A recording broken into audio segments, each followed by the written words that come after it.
16 বছরে আমি অনুদান নিয়ে আমি এত কথাবার্তা বলছি, সেন্সার বোর্ড নিয়ে আমি এত কথা বলছি এবং জুরি বোর্ড নিয়ে আমি এত কথা বলছি, আজ পর্যন্ত আমাকে একটা গণভবনের একটা কার্ড আমাকে দেয়নি। হিরো তো সাকিব আছে, অনন্ত জলিল আছে, আরো 10 হিরো আছে। আপনি দেখবেন আমার প্রত্যেকটা ছবিতে স্পন্সর আছে, কারণ আমি জানি হল থেকে আমি পাবো না টাকা। আমাদের কোনো সমিতিটাই যুদ্ধ করবো, আমাদের কোনো একতাইটাই কোনো যুদ্ধ করবো। প্রত্যেকটা সমিতির মানুষ কোনোদিন এক হইতে পারবে না, কারণ সে বলবে আমি বড় হব, সে বলে আমি বড় হব। 16 বছরে আমি অনুদান নিয়ে আমি এত কথাবার্তা বলছি, সেন্সার বোর্ড নিয়ে আমি এত কথা বলছি এবং জুরি বোর্ড নিয়ে আমি এত কথা বলছি, আজ পর্যন্ত আমাকে একটা গণভবনের একটা কার্ড আমাকে দেয়নি বা একটা এই জন্য আমার কোনো দুঃখ নাই, কোনো কষ্ট নাই, দিলেও যাইতাম না, ঠিক আছে।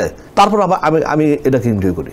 আমাকে অনেকে বলে 16 বছর যারা গভীরতা যারা কার্ড পেয়েছে, এই যে কার্ড পেলাম তোমার কার্ড করিয়ে, অথচ আমি কিন্তু রানিং প্রডিউসার, রানিং ডিরেক্টর, আমি কিন্তু তাদের চেয়ে অনেক হাই লেভেলে, কিন্তু আমি পাইনি, তারা পাইছে। কারণ তারা চামচামি করছে, তারা পাইছে, আমি তো চামচামি করি নাই, এই জন্য আমি পাইনি। তোর আক্ষেপ হয় না যে আপনার একটা ইন্ডাস্ট্রিতে একটা সুপারস্টার নাই যাকে আপনি সুপারস্টার মানবেন, মানে বর্তমান সময়ে এটা আক্ষেপ হয় না? এই ব্যর্থতা কাজে না, আমি বলি হিরো তো আছে, নিঃসন্দেহ তো হিরো তো সাকিব আছে, অনন্ত জলিল আছে, আরো 10 হিরো আছে।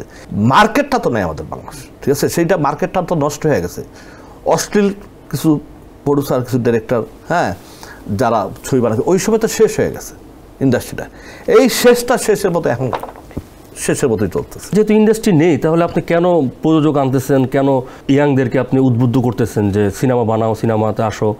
এটা তো আমি কখনো বলছি এই কথা শুনছেন আপনি? না, আপনারাই তো, আপনি আমারটা না, যারা বল তারা বলতে পারে। হ্যাঁ, আমি কখনো কোনোদিন, আমি চাইলে তো এখনো যদি বলি, আমি আপনি যেখানে বসে আছি এই পাশে আমার বন্ধু বান্ধব অনেক বড় বড় ব্যবসায়ী, এখানে এই গাউসিয়া ডিমার্কেট অনেক বড় বড় বিজনেস। আমি যাদের বলি দোস্ত আমি একটা ছবি বানাবো আসামারে, আমি বলতে দেরিও তারা ইনভেস্ট করতে দেরি হবে না, ঠিক আছে, কিন্তু আমি কি কোনোদিন দিতে পারবো?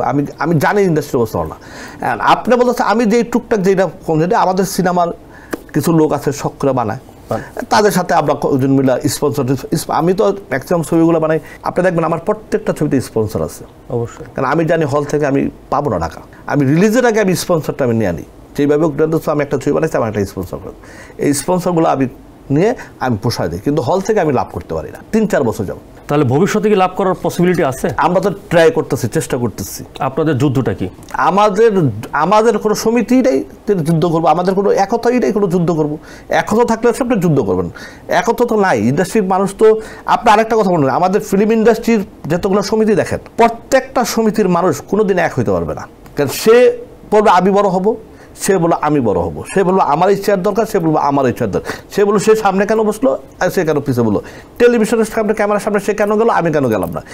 এই যে আমাদের ইন্ডাস্ট্রিতে রেশারেশিটা, সেটাকে আরো ধ্বংস করে দিচ্ছে। নতুন যদি কোনো প্রযোজক আসতে চায়, আপনারা তো তাদেরকে সাধুবাদ জানাবেন, ওয়েলকাম জানাবেন। তো অনেক ক্ষেত্রে দেখা যায় আপনারা বিষয়টিকে ভালোভাবে নেন না, মনে করেন যে আপনাদের আরেকটি প্রতিদ্বন্দ্বী আসছে, আরেকজন প্রতিদ্বন্দ্বী আসছে, এই বিষয়টি কেন? প্রডিউসার আসলে তো আমাদের ইন্ডাস্ট্রির জন্য ভালো, প্রডিউসার আসলে কিন্তু প্রডিউসারকে আমাদের বাঁচায় রাখার আমাদের ফরজ। প্রডিউসারকে যে মিথ্যা প্রলোভন দিয়ে কোটি কোটি টাকা খরচ করে দেখায়, সেই টাকা যদি উঠাইতে না পারে, সে প্রডিউসার কিন্তু ছবি বানাবে না।